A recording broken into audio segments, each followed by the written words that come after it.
bienvenue sur WeUpsell. Bonjour à tous et bienvenue dans le podcast qui, toutes les 2 semaines, vous fait découvrir ou redécouvrir l'histoire des marques qui suscitent notre curiosité.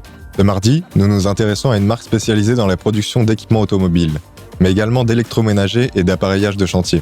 Depuis plus de 125 ans, le nom de cette marque est associé à des technologies novatrices et des inventions révolutionnaires qui ont marqué l'histoire. Nous allons découvrir qui est Bosch.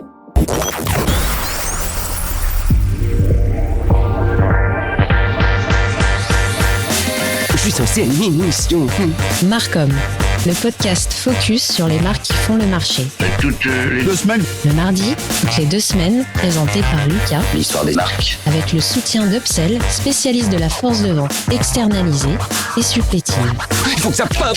Excuse ma belle, l'histoire m'appelle. L'histoire commence en Allemagne, en 1886. C'est à Stuttgart que Robert Bosch crée l'atelier de mécanique de précision et d'ingénierie électrique.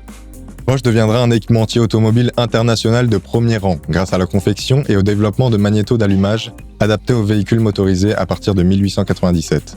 En 1898, il ouvre sa première antenne commerciale hors Allemagne, en partenariat avec l'anglais Frederick Sims. C'est le début de son ouverture à l'international. D'autres représentations suivront rapidement dans d'autres pays européens. La première usine Bosch sera construite en 1901. En 1906, les ventes sont multipliées par 2. Les activités aux États-Unis sont si florissantes qu'en 1912, Bosch démarre la fabrication de son produit phare dans sa propre usine de Springfield, Business, Massachusetts. Au déclenchement de la guerre en 1914, au lieu de fabriquer des magnétos d'allumage, Bosch commencera à produire des détonateurs de grenades pour faire face aux épreuves. Bosch s'ouvrira à d'autres secteurs que l'automobile en rachetant la production d'appareils à gaz Junkers & Co. en 1932. La même année, l'entreprise développa également sa première perceuse électrique et présenta son premier autoradio. Au début de la Seconde Guerre mondiale, Bosch basculera à nouveau ses activités vers une production militaire. En parallèle, la direction de l'entreprise Bosch aidera activement la résistance à lutter contre le régime nazi. Le 12 mars 1942, le fondateur de l'entreprise, Robert Bosch, décède à l'âge de 80 ans. Avec son ingénieur Gottlob Honold, ils seront à l'origine de nombreuses inventions qui, à l'époque, révolutionnent l'automobile.